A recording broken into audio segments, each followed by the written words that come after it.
Visa জটিলতার কারণে বাংলাদেশি রোগীদের চিকিৎসার জন্য বিকল্প হিসেবে চায়নার কুনমিংকে ভাবছে সরকার। এজন্য দেশটির ভিসা প্রক্রিয়া সহজ করা ও ফি কমানোর আহ্বান জানিয়েছে বাংলাদেশ। রবিবার চায়না সফর শেষে পররাষ্ট্র মন্ত্রণালয়ে ব্রিফিংয়ে এসব কথা জানান পররাষ্ট্র উপদেষ্টা তৌহিদ হোসেন।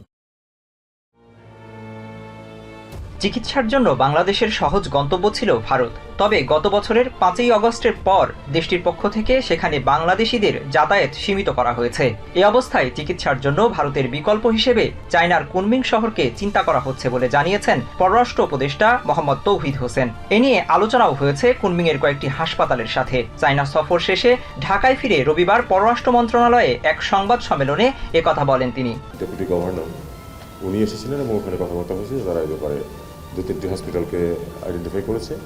আমি বলেছি যে ভিসা যেন সহজ করা হয় এবং ভিসা ফি যেন কমিয়ে দেওয়া হয়, যাতে আমাদের পেশেন্টরা ওখানে গিয়ে সহজে চিকিৎসা নিতে পারে। এছাড়া বাংলাদেশ চায়না কূটনৈতিক সম্পর্কের 50 বছর পূর্তি উপলক্ষে ঢাকায় একটি বিশেষায়িত হাসপাতাল প্রতিষ্ঠার প্রস্তাবকেও স্বাগত জানিয়েছে চায়না। অন্তর্বর্তী সরকারের পররাষ্ট্র উপদেষ্টা হিসেবে চায়নায় প্রথম সফরে ঋণের সুদের হার কমানো এবং পরিশোধের সময়সীমা বাড়ানোর বিষয়েও আলোচনা হয়েছে। এছাড়া তিব্বতের ব্রহ্মপুত্রের উপর বাঁধ নির্মাণ নিয়েও আনুষ্ঠানিক উদ্বেগ জানানো হয়েছে।